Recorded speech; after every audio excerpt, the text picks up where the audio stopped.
Good afternoon, everyone, from wherever you may be signing in from. I'm Dr. Kali Namdar, Resilience Programs Coordinator of OHEL Kestenbaum Family International Children's Services, and I'm also the coordinator of OHEL School-Based Services.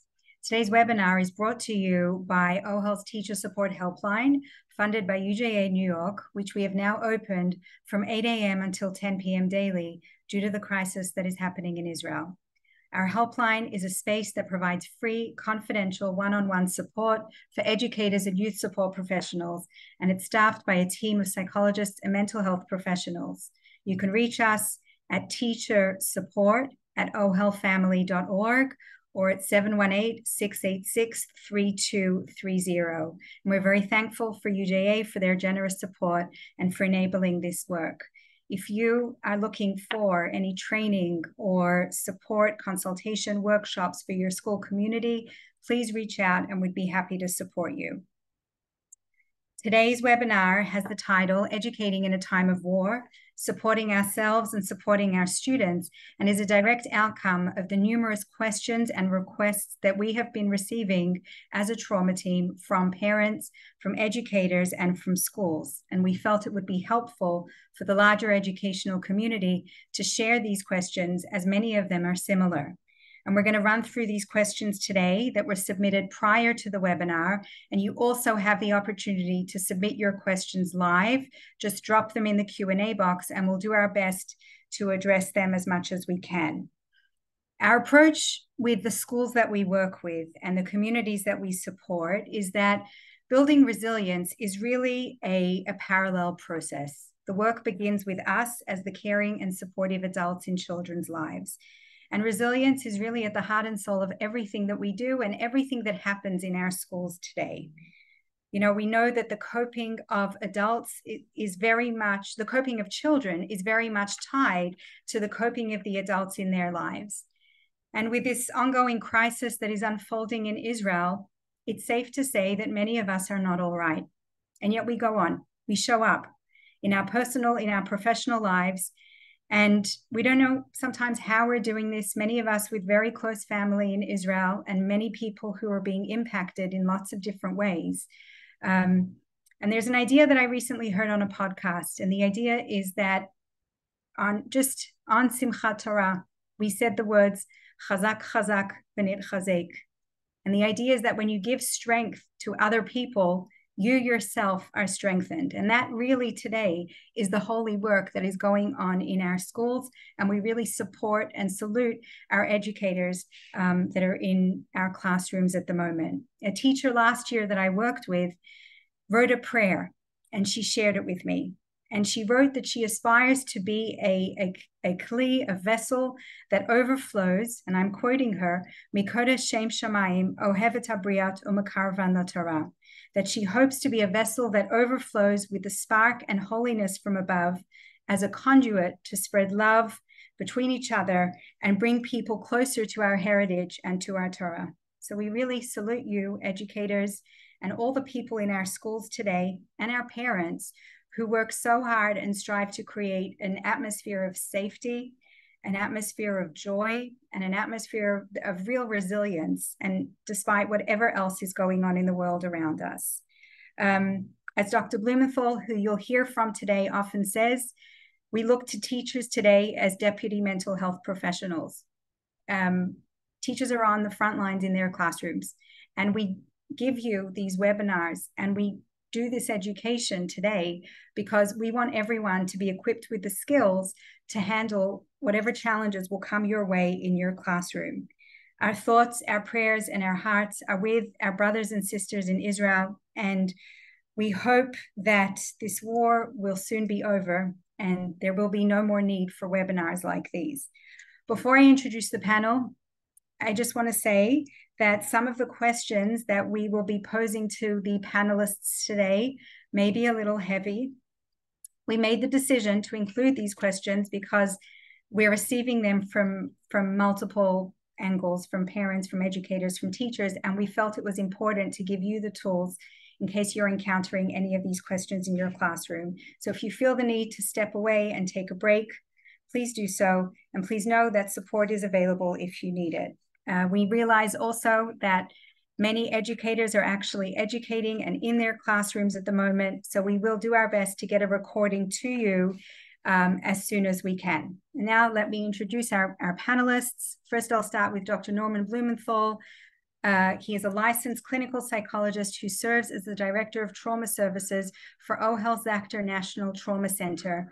And he's also adjunct professor at the Rabbi Isaac Elchanan Theological Seminary and Furkov Graduate School of Psychology, both of Yeshiva University. He also has a private practice in Cedarhurst, New York, and he is a Dayan. He is an arbitrator for the Beth Din of America, founder and chairman of the Board of Education for Kahal, and a past vice president of Nefesh. And I just want to say a huge thank you. And it's an honor to work alongside Dr. Blumenthal and witness the incredible support he is continuing to provide for all who seek out his support. Shlomo Lieberman is a licensed clinical social worker serving in the Jewish community, specifically the Syrian community, for over 30 years. He began his career at SBH, where he served as the Director of Client Services. He is the founder and supervisor for Lieberman Clinical Services, which is a multiple practitioner practice providing individual, marital, and family therapy in Brooklyn. Shlomo also consults with schools and organizations nationally. He worked as a special consultant to Dov Hikind around the crises of sexual abuse in the Jewish community, and he recently returned to SBH as the Director of Mental Health. And it's an honor to partner with SBH on providing support in our communities. I know we're working together in many different avenues. And last but not least, Dr. Benji Stern, whom I had the honor to call a colleague recently. Benji Stern, PhD, has extensive specialized training in the treatment of children, adolescents, and young adults in the area of anxiety, depression, anger management, parent training, and OCD. He consults part-time in Held middle schools. He lectures and conducts workshops and consults with many schools. He has much experience in creating positive change, brighter futures, and happier homes for children, teens, and young adults of the community. And he also supervises many therapists so that they can achieve the same goals. As a reminder to everyone here, if you have a question that you would like addressed, please drop it in the Q&A box and we'll do our best to answer it. And now I'm going to begin with the first question that was submitted prior to this panel. Dr. Blumenthal, please can you talk us through how we should be having discussions with students of different age groups? For the elementary school children who want details, how do I answer their detailed questions without traumatizing them? Okay. First of all, thank you, Carly. You forgot to mention all the enormous work that you do, and we feel very privileged to work with you, and it's an honor to share the podium with highly esteemed colleagues. So I look up to a great deal and have the opportunity sometimes to collaborate with. And also I want to commend the audience. We should never lose sight of the role that teachers play in not only educating our children, but increasingly so as we see happening, but stabilizing our children and providing them with an environment where they can try to make sense out of the world, especially when the world makes no sense. So I sort of tip my hat to all of you. So the question is one that could probably take up the whole webinar. So I'm going to really limit my focus because I want to hear from Shlomo and Benji, but I'll focus on two issues. One that was alluded to was the very typical fascination with facts that we see in elementary school age children, and we're talking about, I'm going to say, let's say first grade or 6-year-olds till 12-year-olds, although children are getting older a lot quicker. Or as Yogi Berra used to say in the old Yankee Stadium, there used to be a shadow that descended upon the stadium, and it gets late very early out here. Our children are getting late very early, so maybe we're talking about 5 to 12-year-olds.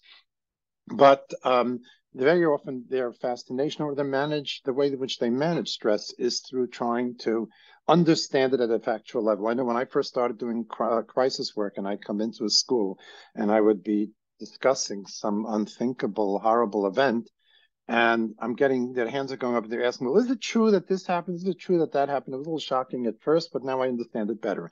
And the reason for this is just because the preschool age child sort of blurs fantasy and reality.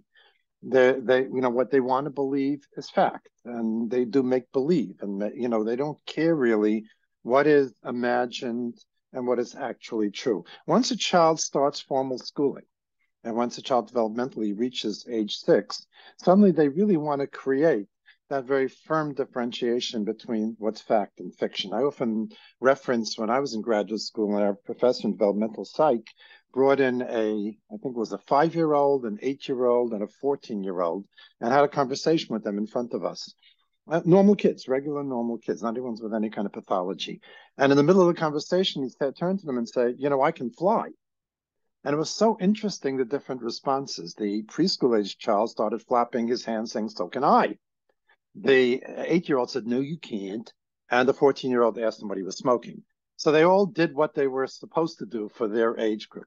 So it is very typical for the elementary school age child to try to understand it by understanding something factual. And the more unfamiliar something is, and the more potentially destabilizing it is, the quicker they will gravitate towards facts. We could say, fortunately or unfortunately, our 6, 8, 10-year-olds have not experienced the war. Our 6, 8, and 10-year-olds have not experienced the atrocities and the horrors that have come right to their home and on their computers. So this is very unfamiliar for all, very unfamiliar for me. And therefore, they're going to gravitate towards facts. We answer the facts. We admit what we don't know, and very important, that the narrative we give them is consistent with the narrative given to them by their parents, given to them by other teachers. This situation is so extreme, I'm not sure if we would have different variations, but what we typically do when we have to go into a school and after tragedies, we make sure to send an email home to the parents to let them know what narrative we gave so it can be reinforced at home. Nothing destabilizes children this age more than to hear one story from their parents, another story from their teacher, and another story from their older cousin. So we want to try to keep it as much as we can control it consistent. Just a brief word about preschool age children. I'm actually going to, one of the things that has been both hard but fascinating about this most recent crisis is that what I said on Monday, I'm not saying on Tuesday. And it's so new that we're changing and revising. I'm only cringing about some of the things I said the day or two afterwards compared to what I understand now. But one of the issues we're dealing with, and maybe my colleagues or some of you may have some opinions about that. My approach, as has always been my approach with crises until very recently, until a day or two ago, was let's try to insulate the preschool age children. They don't understand the world. They don't know how far away it is. It's too much. Their brains are not ready for it yet. So let's tell them it's far away. It's not going to happen here, even though, we hope, God forbid, it should. But we can't give assurances. And I got a lot of feedback, a lot of critical feedback about that. And I think feedback that I think is not unfounded. And I'm entertaining the possibility, and I think it's something we have to think about, that these horrors are so enormous and these horrors are so accessible to us in today's day and age of technology that maybe we can't insulate the children, and maybe even children as young as 5 and 4. We may have to be more truthful, and maybe, I often talk about how we've lost that bubble of naivete for childhood since the internet, because children can access information on their own. Adults aren't the gatekeepers of information anymore. And maybe we're going to be raising a generation of children who are going to be cognizant of what can happen in the world at an age when we'd like them to be oblivious to it. So if I'm on the cusp, I'm grappling with this, and I welcome everybody's feedback. Thank you, Dr. Blumenthal. I'm going to ask this question to Shlomo. How much should we relax expectations for ourselves and our students at this time? I know we're here in America. I don't know if people from Israel are signing on here, but I'm assuming that the majority of people here who are watching are not from Israel at the moment, or the people in Israel are dealing with chronic stress. It's a different situation. But how much should we relax expectations for our students and for ourselves at this time? Thank you. So first, I want to thank you for inviting me here. I feel honored to be on a panel with my esteemed colleagues. And I'm sorry we have to do this, but if we have to do this, it's wonderful that we can come together in this way. I think that question deserves sort of a catered answer, right? There's no one answer that fits everybody. I think we have to know ourselves and what we can handle and what we can't handle and what our reactions to various different stressors are, as well as our audience, whether it be our students or our children or our family members. I think we have to know their personalities, how they handle stress and how they handle emotions. But one thing is important to think about. I use the analogy of a cell phone. Like a cell phone can have a program running in the background that we don't see, and that program can zap the battery or slow down the CPU. Complex emotions can not show up. We don't necessarily see it. The person's not necessarily talking about it or expressing it, but it can be being digested in the background of the mind, and that can slow down our emotions or our cognitive abilities. So students may be processing information slower because a portion of their emotional or cognitive brains are digesting complex emotions. And I think we need to make room for that possibility.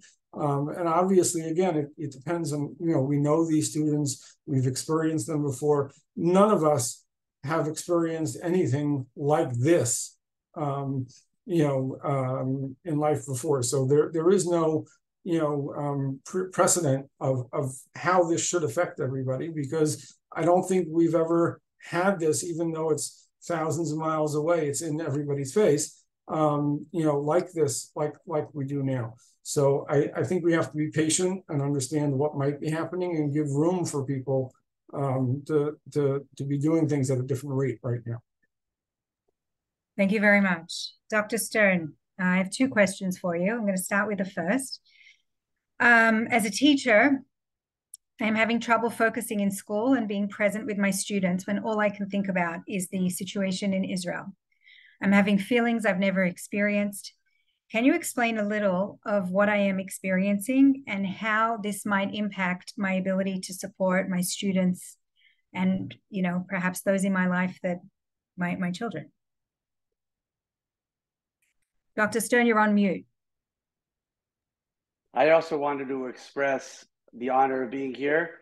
Happens to be Shalom Lieberman. Dr. Blumenthal has been my mentors over the years. We've definitely collaborated for many years and from my early years. So thank you so much. It's an honor. Happy to be, and Carly and I have collaborated, and I just know that she's been putting together for the last week, nonstop, no sleep, putting all this together. So it's amazing. And just for everyone to go together, I think just the amazing things when things happen to Klal Yisrael, we see all educators, every school coming together, sharing information. I think that's amazing, and brainstorming. It gives us support, gives me support. And in regards to how teachers and what we're dealing with, I think it's important to understand how normal it is what we're dealing with and the emotions that we're feeling. And one of the things that, first of all, we are now teaching our kids how to be able to be resilient, how to be able to overcome. When they see us, we are the models. We are the models for the students, and I think that's super important. So if we learn how to be able to deal with our own emotions, then I think we'll have space and the ability to model for our students. So I think they're looking at us. Most of the kids that are coming to my office, I find there's definitely a correlation between the kids, the homes, and where parents are really trying hard to learn how to, they're joining these podcasts and learning how to deal with it, that I see that the kids are much more calmer. And maybe when the kid is, being left in his room with the iPad and things like that, and there's not a lot of discussions, I do see a very big difference in their emotional reactions. Just two things I wanted to mention, which is normal, and I think that's how I'm going to approach this question. First of all, the idea of what anxiety is. Anxiety is an alarm in our body, in our brain, that they call it the amygdala, that's there to protect us from danger. And when that goes off, then that is there to actually protect us if we were in war and we're actually on the battleground. So different things happen to us. Our heart starts beating faster, our stomachs get tight, we start shaking, we start sweating. All these things are protecting us. The heart beat faster, so give us adrenaline to be able to, and our minds start getting super focused so we could be able to fight the war. So we don't have to think about anything else but our plan of action. The problem is when there is no danger right now in this moment where we're in the classroom and these feelings are going off. So then I call it more of a false alarm, that there is no danger, but that part of the brain is going off. And it's important. This is a normal time where these things are going off, especially if you just watched a video. When we watch a video, we almost empathize with it. We're almost in it. When you watch a movie, you get into it. And you see a video, you get into it, and that could create a fight-flight response. And everything that's going on could create those responses. So those are very normal responses. I'm going to speak further later how to be able to deal with those emotions and feelings in regards to anxiety. But another thought I had in regards to how normal this is, what happens is in the last 2 weeks, a lot of our beliefs about the world, about being safe, that people, the things that people are capable of doing, when we are confronted with a situation where our beliefs get broken, where things we thought can't happen. So there's actually a lot of research shows that there is almost like a grieving process that happens in order to get through the process. When Sarah heard about Yitzchak and all the information, she couldn't handle that information. According to Chaim, she couldn't handle information, and it says the measure she passed away. Obviously, that's not happening. It's not that hope. We're all staying healthy, but the idea is that our body allows us to process, and what happens through that process is there's going to be denial. I can't believe this is happening. There's going to be feelings of anger. That's the next process where it's like these things can't happen. I thought my world is safe, and now it's not safe. There could be a lot of trying to control when you're using the phone to try to control and try to maybe take away the idea that no, we're going to win. We're going to do. It's going to be over soon. Depression is usually the next process, which is not depression, but sadness of almost coming to a point that accepting that might be our new reality, and then accepting the idea that, you know what, this is what's going to happen, and now let's do something about it. We could overcome this. But sometimes you're going to go through those processes. Not that everyone's going through this process, but just understanding that there's so many different feelings that can happen, and they're all normal. And a lot of times these feelings are a normal process to get to where we need to. So I think we have to look at these feelings and emotions normal and even healthy if you're able to embrace it, process it, and go through the right steps through where we need to. Especially like somebody goes through a death, there's a Shiva process, there's the Shloshim process. There are processes and a healthy process till we get to a point where we're able to be able to rewire our perspective to the situation and be able to handle it. Thank you, Dr. Stern. Just echoing what you were just talking about, I know we're hearing a lot about the idea of secondary trauma, and we know that we're going to talk soon about, exposure to graphic images. I know a lot of schools have sent out a lot of warnings and a lot of emails and communication to parents about this. Dr. Blumenthal, are you able to touch on the, even elaborate more on what Dr. Stern said to try to help teachers understand the concept of secondary trauma, the concept of, how this may be impacting them as they're trying to teach? Okay, again, a topic that I probably 3 days ago would have talked about differently than I do now. Classically, let's just take some of the basic notions. Secondary trauma, or sometimes called vicarious trauma, is the trauma of the person who hears about what's the primary trauma, which is the people that were immediately afflicted. So somebody could be in a vehicular accident, which is traumatic to the person in the car.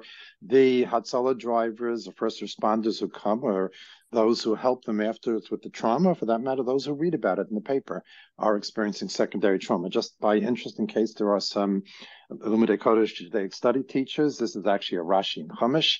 And in the Shira, it says, Tipol alhem emas al v'fachad. And Rashi says, emas al rechokim, pachad al akrovim. So pachad were those who were there, probably the Egyptians drowning, and emas are those who read about it in the Moabite Times. So it's been known for a while.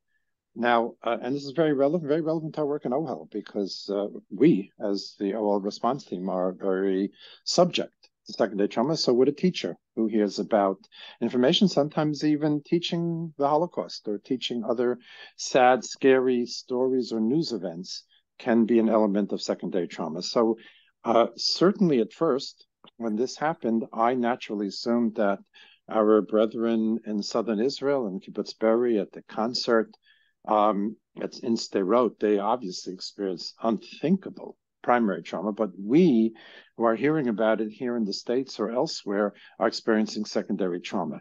The trouble I had with that is that the people we've been dealing with, and we've dealt with so many these past 10 days, it doesn't look like secondary trauma.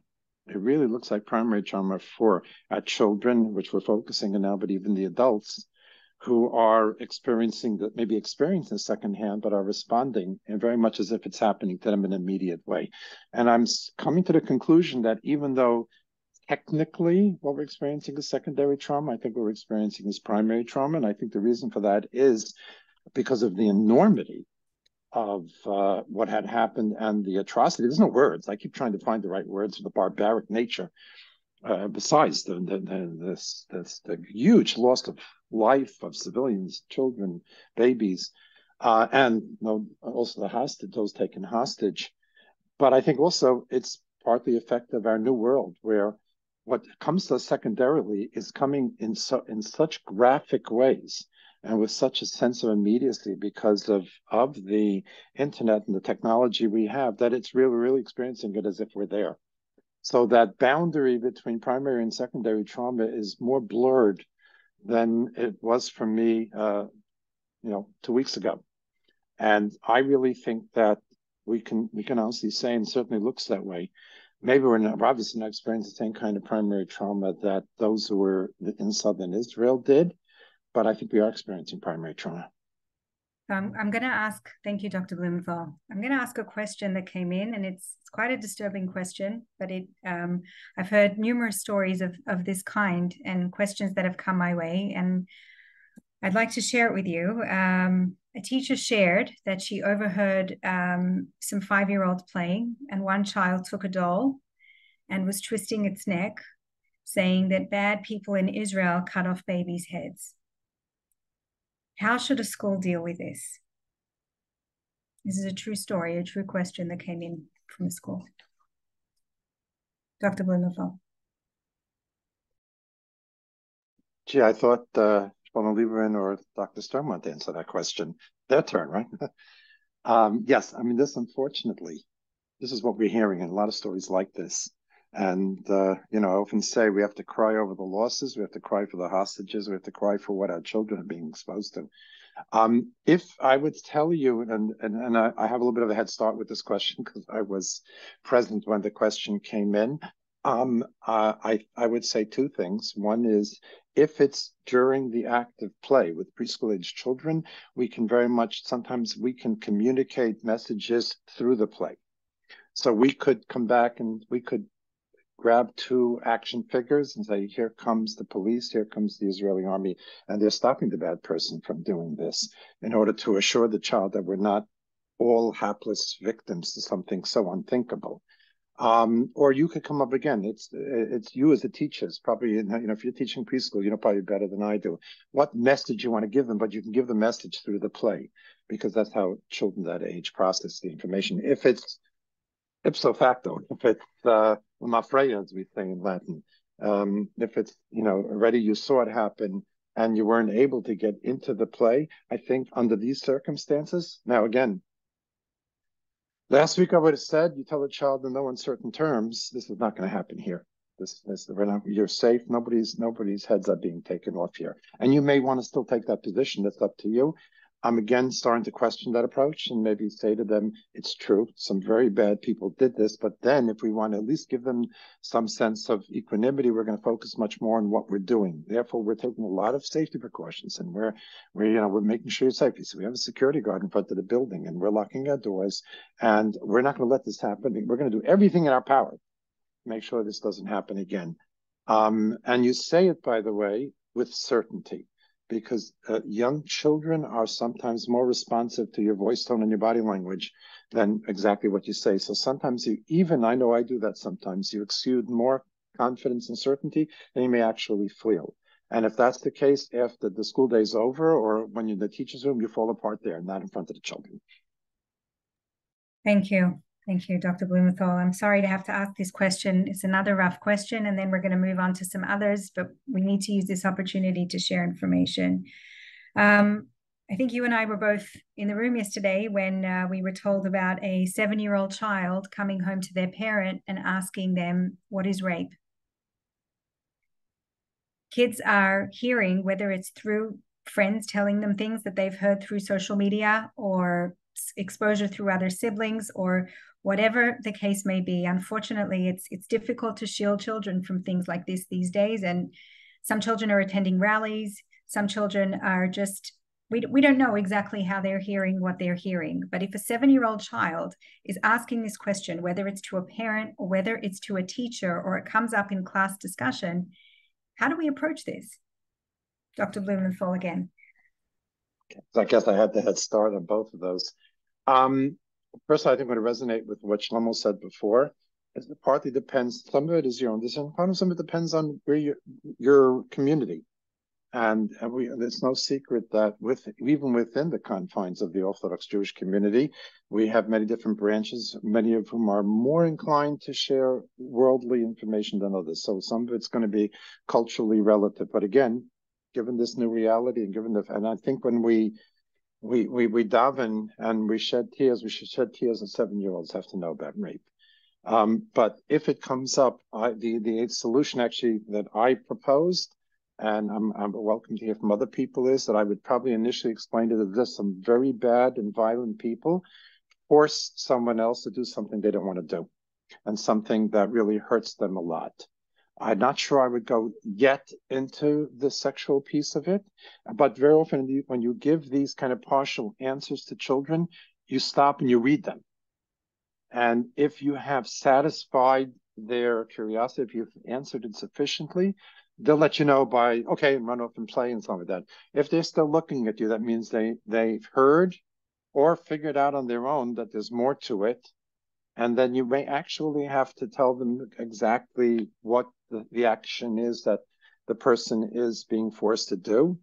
I hope not. I genuinely, from the depths of my heart, hope it doesn't come to that. I would hope that this explanation would be enough, and it's the truthful explanation. That's what we don't want to lie to children.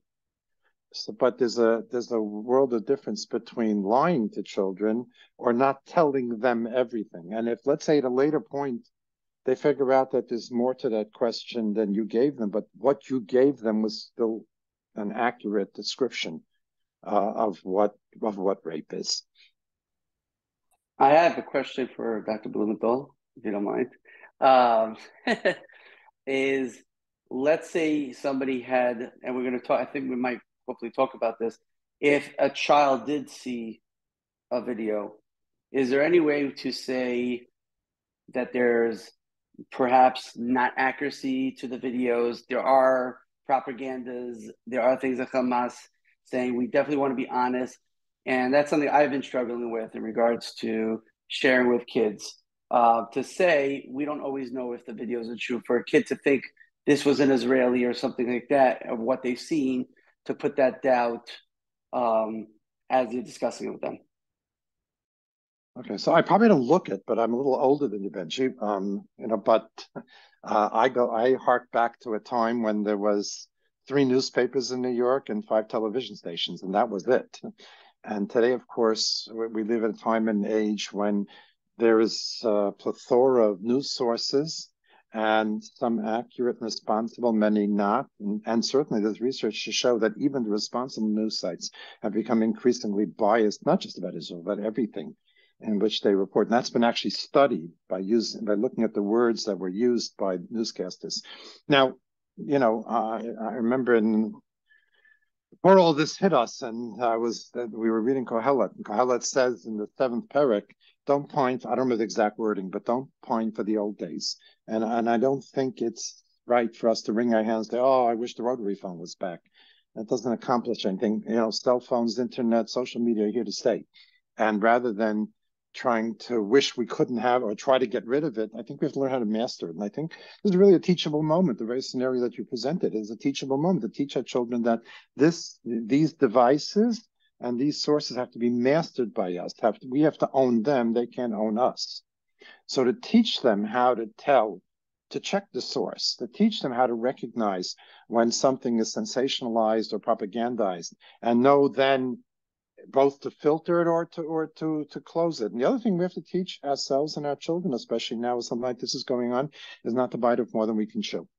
That we have to, a lot of the comments and questions I've gotten where, I just can't handle. I can't, and we can't handle 24/7 being bombarded like that. And we have to, again, be in charge. Again, to use Latin, the phone, the device, the internet is meshubah to us. We are not meshubah to it. So I see it as a teachable moment. I think it's an opportunity to educate our children. Thank you, Dr. Blumenthal. We have a question that came in through the Q&A that I'd like to address to Shlomo. How do we give our teens and kids a simple response to their very understandable question of why are the Jewish people so hated all over the world? Kids have been targeted, the targets of anti-Semitic comments, and they're learning about what's going on around the world at the moment. And it's impossible for them to understand why people hate us so much, especially when they know how loving, generous, and kind and compassionate the community is, especially at a time of need.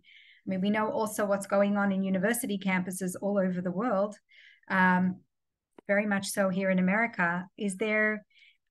How would you respond to a teen or a child that asks this question?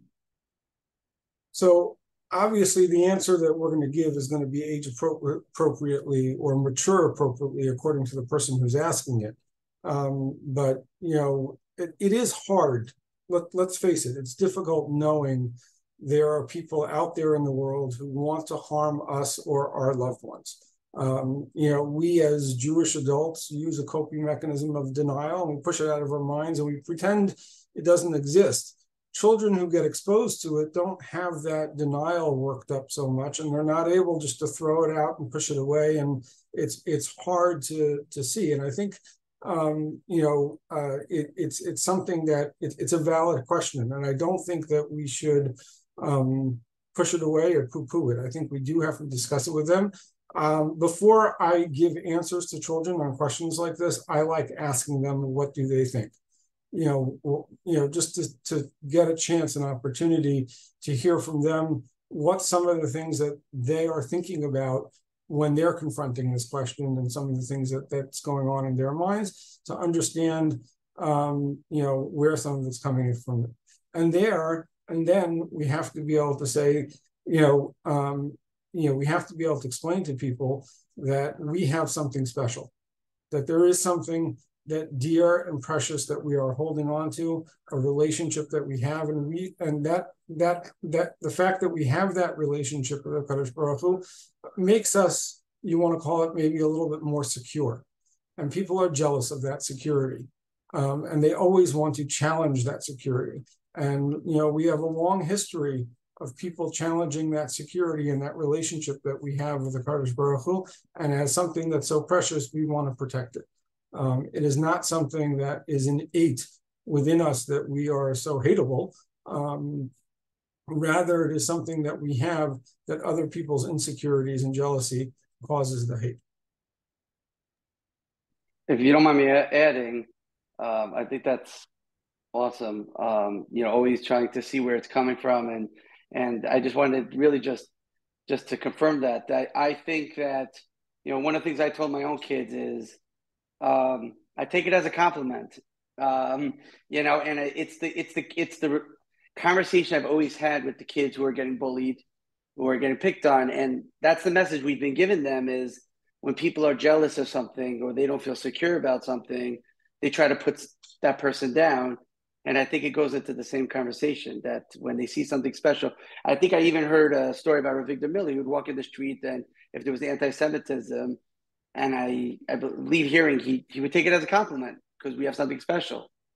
So I think that, I would just to keep that in our mind. I think that's a great positive twist to it also.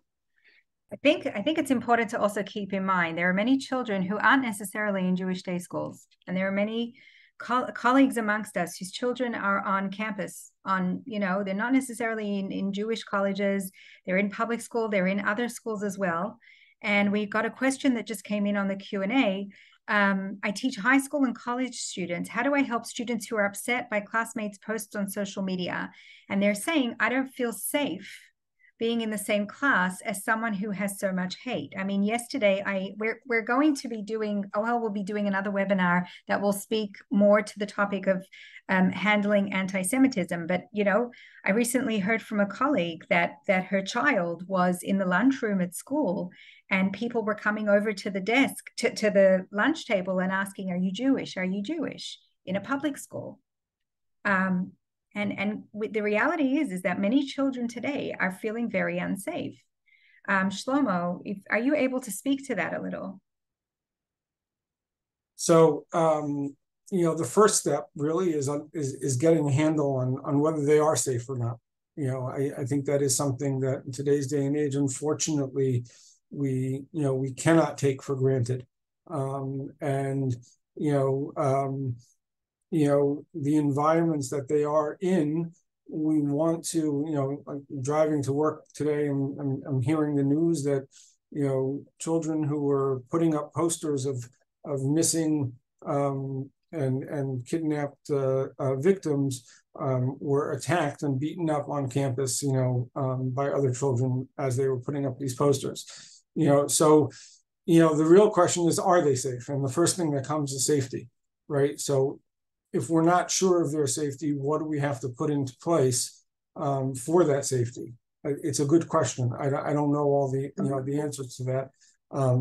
If we feel that physically they are safe, yet emotionally it's a burden and it's a challenge, then we can talk about that challenge, and we can talk about, you know, are there things that they can do to meet that challenge? I'd like to believe, you know, not everybody's there.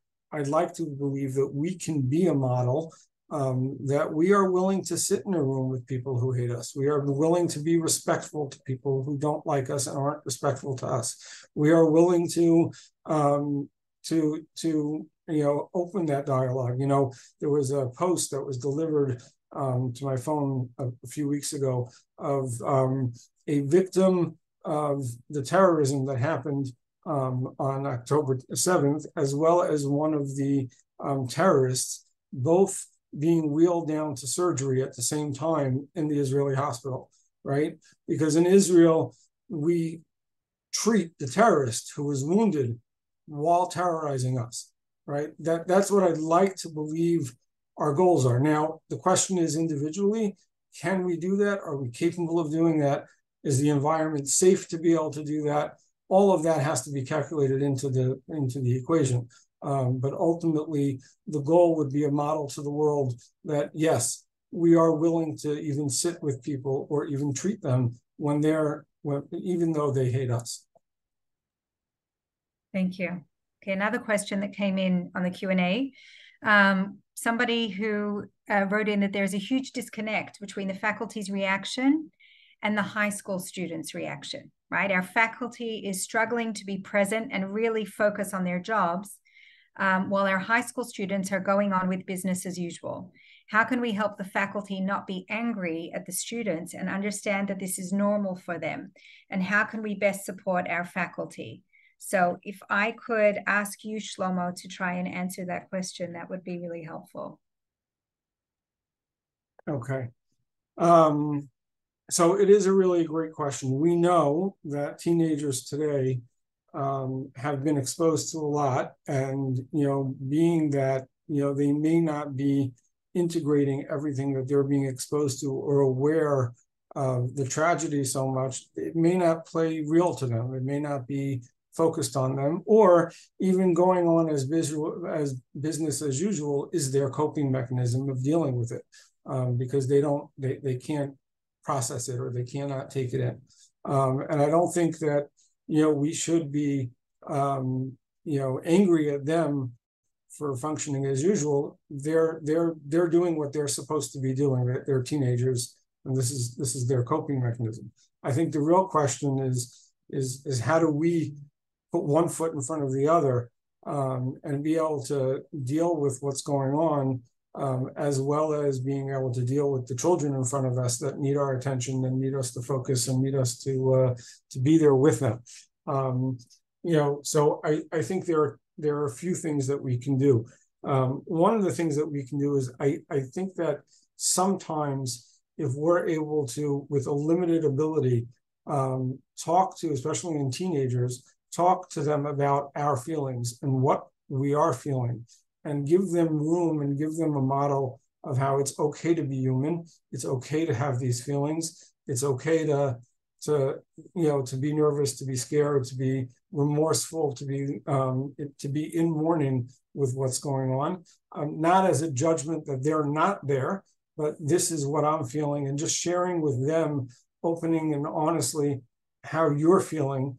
That may be a way, for you to feel, for them to be able to give you comfort as well at the same time, for them to understand what the processes are that are going on, and give them room to possibly feel it and process it in another way. I also do think that the teachers have to take care of themselves.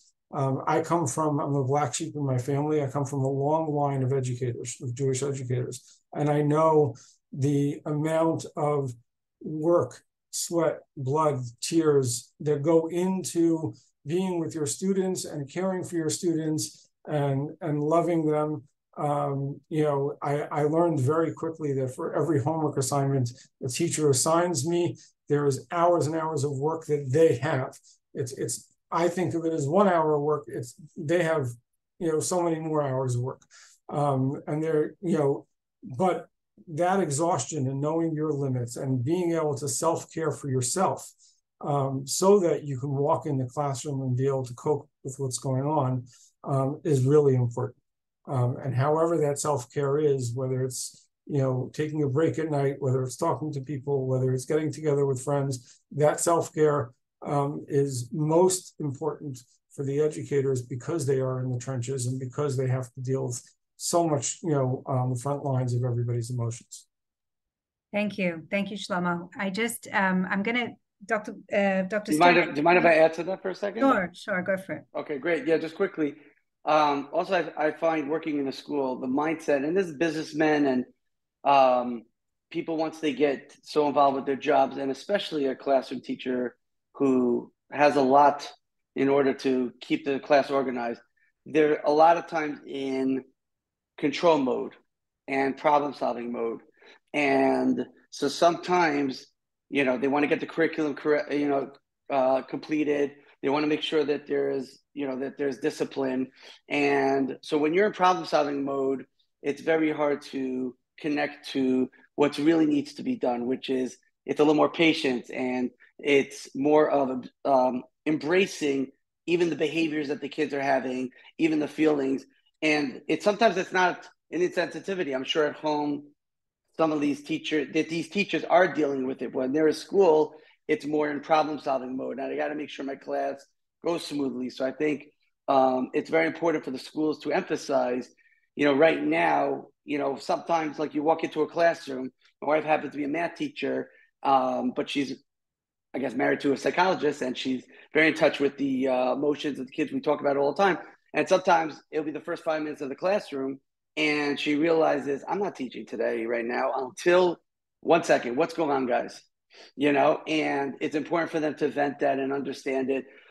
So I think even that, modeling the teachers to get into that mode of, maybe in the next few weeks, that they have to also get into being more in touch with the kids and their emotions.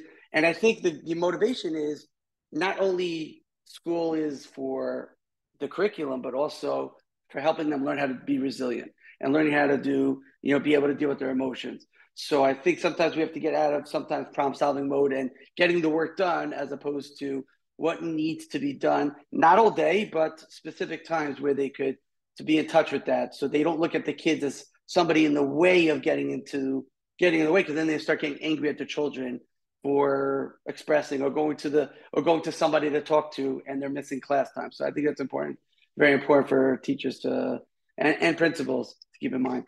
And then that just creates more of a barrier between the teachers and the students. So thank you very much for sharing that. I once heard someone say that an educator has a heart and soul that's bigger than the average person. So when you're constantly giving, you have to remember to fill yourself up. And, self-care can sound like so inappropriate at a time like this. But the truth is that when you feel like you're doing something, whether it doesn't mean, going and pampering yourself or anything like that. Self-care can be about doing something for yourself that creates your own and somehow restores your own sense of safety. So whether it's as simple as just having a cup of coffee from a nice mug. We heard that, from one of our panelists yesterday, who was in her actual safe room while she was doing a webinar with us and talking about just the simple acts of self-care that people in Israel are doing, right? Just something that helps you return to ritual, helps you feel a sense of control somehow, is something that will fill you up and will keep you going. We could talk more about self-care. I want to shift to some questions that are coming in, Dr. Stern. And we have a question that came in. We know that many schools sent out warnings about limiting and restricting social media use. And we know that adolescents, teenagers, kids are by nature curious. So they're going to spend time online and they're going to keep searching and they want to know more. And it's not coming from a bad place. So children have been exposed, whether on their own or whether, they're hearing things from their friends. There's unfortunately, some really horrible graphic stuff that's out there. And there's also people that have well-meaning intentions that are documenting the war and want to share the images because people need to see what's really going on. So can you speak to us a little bit about that and keeping our children safe? Because some schools have said, restrict, limit, get rid of everything. And we're also hearing from other schools that are asking us questions like, is that even realistic? What stance should we be taking? Dr. Stern. Yeah, it's obviously each situation is different, but I'm going to say something that I was super impressed with. So when I went to HALB last week, I go there a few hours a week and consult and talk to some of the kids that come to my office. It's an amazing thing, and schmoozing, not forced to come, wanting to come and talk, schmooze. And what I got from a lot of the kids is because it was spoken about, a lot of times I think we feel like we talk to the kids and we make these speeches and like, okay, that's the parents telling us, not to do things, but we're going to do it. I happen to find, and it could be there are other schools and people will have a different reaction from other kids, that kids really took this serious. I had a lot of kids who really took upon themselves to limit social media. So in one way, yes, always forcing, and obviously everyone has different approaches. Forcing, you can't force kids nowadays in regards to we can, but I think just forcing while a kid really wants something, for example, filters and things like that, it's important for the kids to understand why we're doing it and to help them understand why it's important. So I think it has to be mixed with, the parents showing how serious it is, creating those filters, but having a conversation with the kids and understanding. And in the school, just having that conversation with the kids and why it's important and how this could affect you. And kids understood because they've had that experience before where they've seen an image and they can't get it out of their heads. And that's the last thing they want, is to be having nightmares and to see things that they don't want to get out of their heads. So be able to have that discussion and understanding and giving them maybe, we can't, always squinch the desire, but maybe we could then bring up ideas, maybe emphasizing, I'm on a chat right now, which only has positive videos, and understanding and talking to the kids, why it's important to talk about that, not, showing what the enemy's doing, but what we're doing as the Jewish nation. So maybe giving them different avenues that they could use to be able to do that. And also, obviously, if we're going to throw our kids into a room all night with a device, so that might put them in a situation. I have so many kids who want to not be on the phone.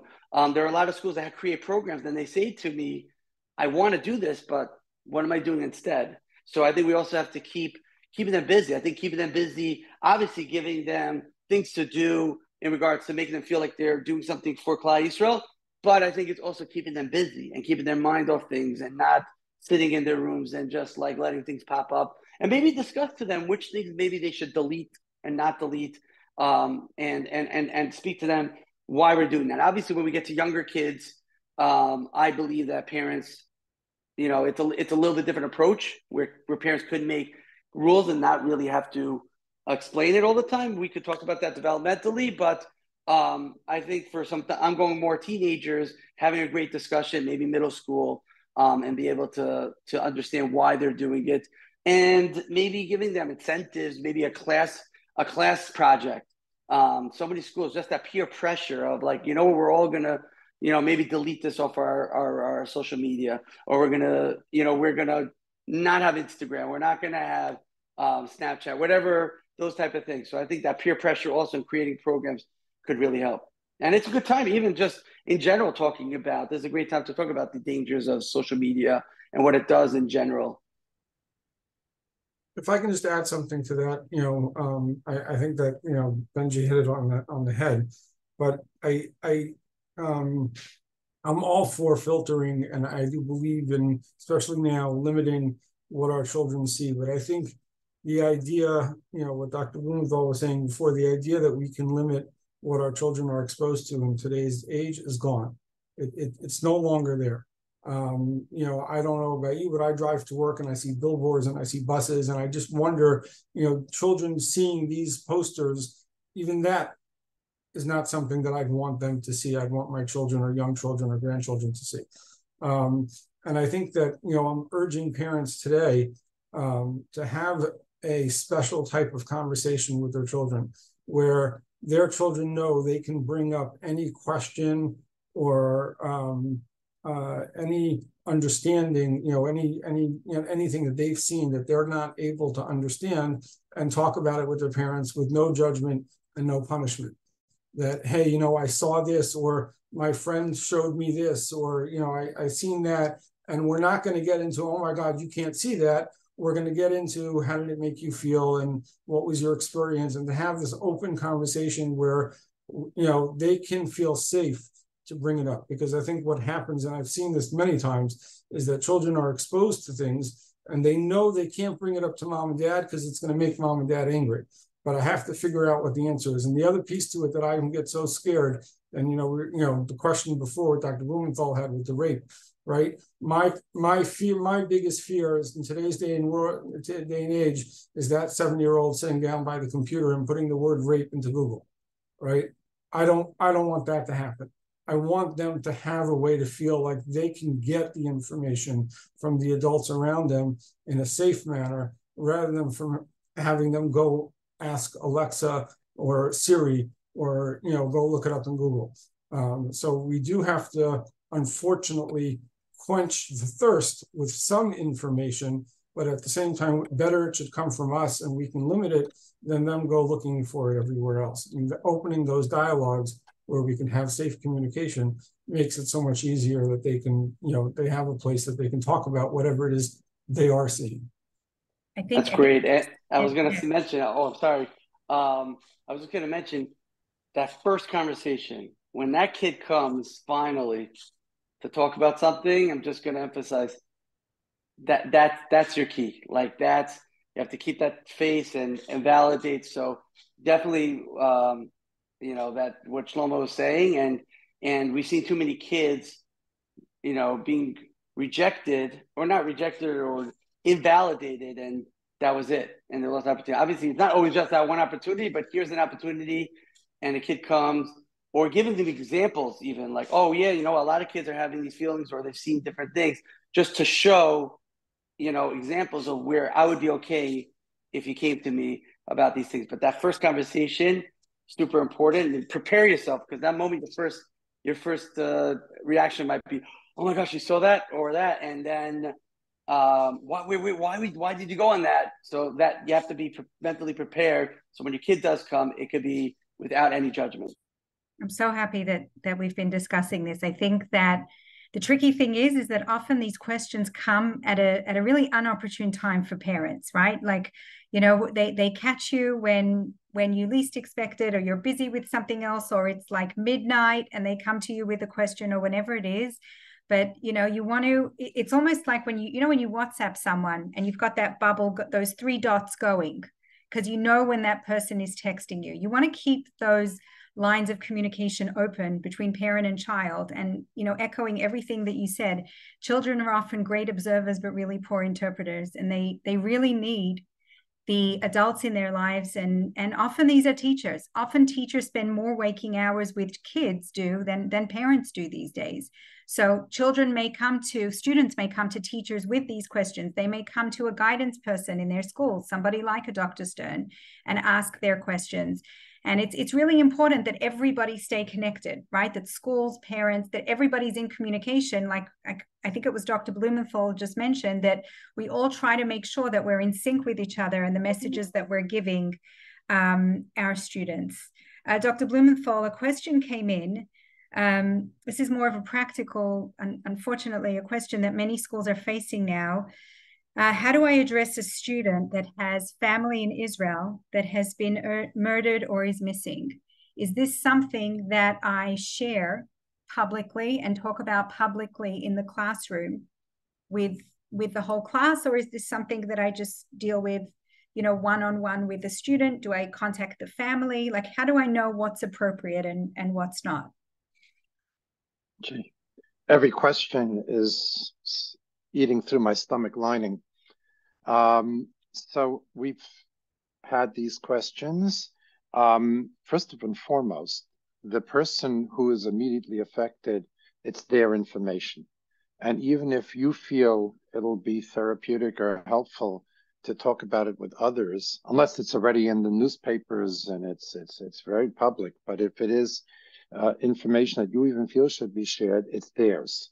And if they want to keep it to themselves, they do not want it shared, we respect their wishes. They come first. But let's say they don't mind or they have no opinion. We live in a day and age, and this has been said in many different ways already, there's no privacy. And we're paying a price for that in many respects, but everything gets found out nowadays. We on the trauma team have had many situations where we wanted to keep at least some information cloaked or hidden, and we just can't because it's so out there. So we are erring in the direction. This is, by the way, sometimes very jarring because most of us grew up in a time where adults actually did insulate children from information, and we appreciated it as children. We did not want to know everything. That's gone because not only do children find out everything, but they feel entitled to know. So we err in the direction of telling rather than not telling. So I would say that, yes, if the family has not expressed some proprietorship over that information, I think we share it and we discuss it and we process it. And there's very little, as you can tell from the questions being asked, there's very little all of us are being insulated from in this crisis. Okay, another question that came in. Thank you, Dr. Blumenthal. I'm going to read the question. In our elementary school, we encourage teachers to monitor conversation during recess, during social times, as there, amongst the student body, there's mixed exposure to media in the school, and we didn't feel that sharing information and details was healthy. Some parents took offense as they felt that kids needed to be given the space to speak to each other and should not be limited. What are your thoughts on limiting the conversation? And I'm going to echo this here from my own personal experience in my own WhatsApp chats with, other parents and, my children. I have children of different ages, and, these parent chats, there was one parent chat where a parent was saying, the children are all coming back to school tomorrow. Let's not talk about it, or we shouldn't be talking about it. And I indicated there as a parent and as a mental health professional that, that's going to be very difficult because in my home, my very young cousin was murdered. And we have a lot of family living overseas. And you have people with varying degrees of, what parents want in their home and in terms of media exposure. And you have people that have been impacted in so many different ways. So how should we think about this issue of limiting exposure and limiting conversation? Like, what is the role of a school in this? And I'll address that to Dr. Blumenthal. All right. So again, I think partly this question or that discussion reflects the new world we live in. And I think a lot of us adults are referencing our childhood or maybe even earlier times of parenting when we, again, where we could protect children from what they're exposed to, and we can't anymore. There is a lot of merit to children speaking among themselves with the absence of an adult. That this is very much a part, and teachers probably know this better than I do, that's very much a part of the social emotional development, where they develop a connection as a peer culture, and especially in adolescence, where they're really trying to assert their autonomy. To be able to have connections and contact without adult presence is almost like a developmental necessity. I think what was passing through my mind as you were asking this question, though, is Viktor Frankl's famous line that an abnormal response to an abnormal situation is normal. We're in very abnormal times. And I think that maybe some of what might have been routine a while ago is no longer, or even 2 weeks ago, is not normal anymore. And I think perhaps while this crisis is going on, and while there can be, especially among, by the way, young teens, there can be a contagion of stress, we might announce to the children that until this crisis is over, we are going to be sticking our noses in your conversations because it's very destabilizing times. This is an exception, and we hope very soon we can, pardon the expression, butt out. But right now, when there is so much frightening news, when there's so much happening that is more than even us adults feel we can manage, I think we need the oversight.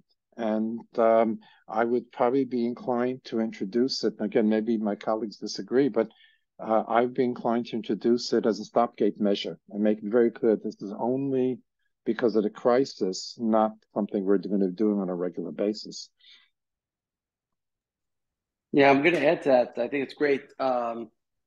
Just for schools, what they could do, I think it's super important, especially kids that you might think is at risk, or there's definitely, we find there are specific kids asking a lot of questions.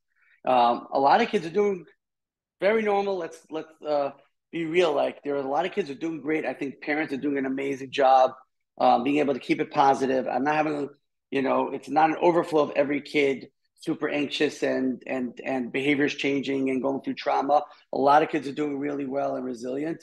And I just think if there's a specific kid, we had a few kids in Halba and different places where we knew that they were in Israel at the time. We knew that they were having a hard time. They might have been at some of the places that were attacked during Chol Hamoed. So those type of kids, I like to just meet with them, see how they're doing. You could do a little bit of how they felt and express it, but knowing that there's somebody they could go to if things come up, and then helping those parents, also keeping that open door policy. I find, and I've found many times, a kid just knowing there's somebody to go to, they may not even use it, really helps a lot. And I find sometimes maybe it's a good time for the school. I had also last week where 6 kids walked into my office on their own and started talking about Israel. So maybe knowing that there are places they could go to freely. I know not all schools always have that set up, and Carly, my office, but having that set up, or being able, or if you see a few kids coming up, maybe even a Rebbe, like, hey, what's going on? And maybe even being part of the question or conversation, and being able to facilitate open. And a lot of times kids like when adults are part of it. They want to talk about it. And one last thing is, I guess if there's a child that is going through something that might be very scary for a lot of kids, I think maybe having a conversation with that specific boy and saying, having a conversation about what you think if you start sharing this with other kids and how they're going to feel, and maybe who they should say it to and who they should talk to. Maybe not going to the class and just, announcing all the, very strong feelings he's having. So maybe, talking to him of what's appropriate, what's not appropriate way of expressing and talking, to specific kids. Thank you. I think I can't echo enough what you're saying about creating that opening. I know Dr. Blumenthal says this all the time. The idea of, the trauma is so big, and what we're being exposed to is so big at the moment that we can't sit in it. We keep revisiting it. And a child may enter a conversation with you and then may go off and do whatever they're doing and then come back and ask a question. I think the key is really just like keeping that open dialogue of conversation. Let the child know that if you do have any questions, if you do have something you want to talk about, we're going to have transparency, we're going to have open communication. And I think that approach usually wins when it comes to all aspects. So Shlomo, I have a question for you that is a little difficult to answer. And the question came in on the chat box of, what if I disagree with how my school is dealing with navigating the war now and helping us cope and helping support us in school as a teacher? What do I do? So, unfortunately, you're never going to be in a place where you agree with everybody all the time. And if you disagree with me, you'll know why. But we're all not going to be in a place where we agree with everybody. I think this is a time where connection and being together and being united is more important than any one specific thing. And I think what we need to focus on the areas that we do agree, and that we are working together, and the goals that maybe probably are the same goals, and the idea that we don't agree on a specific method of doing it is something that's not as important right here, right now in today's picture. And I think we have to focus on the things that we can control, not the things that we can't control. Right now, I think it's a to me, I watch, I don't know for how anybody else feels. I've been watching all the positive videos coming from Eretz Yisrael and the Achdus together, and the things that people who a month ago were yelling at each other across political lines are now putting their arms around each other, hugging and kissing each other, dancing together. It's nothing short of miraculous in that way. And I think yes, we're not going to agree on everything here too. We're not going to agree on every method. We're not going to agree on everything. But I think ultimately the more important goal is that we link arms and we have united goals and we stand united together. And more important than even in the school, especially in the school, more important than doing it one particular way is doing it together. Thank you for that. Unfortunately, our time is coming to a close. We have many more questions that have come in and that we'd love to be able to answer. I just want to thank everybody that came here today and is supporting each other. Carly, maybe perhaps we can try to answer that questions we didn't get to via email. Right. So thank you. Yes. So we may consider doing a part 2 of this with other questions that are coming in, perhaps in the evening, which may be more available for educators to sign in and watch. We're going to do our best to get the answers to you and to try to really get your questions answered. I want to thank everyone for joining us today. We're with you. Our hearts are with our brothers and sisters in Israel, and we are praying for a speedy resolution to this war. Thank you, everyone.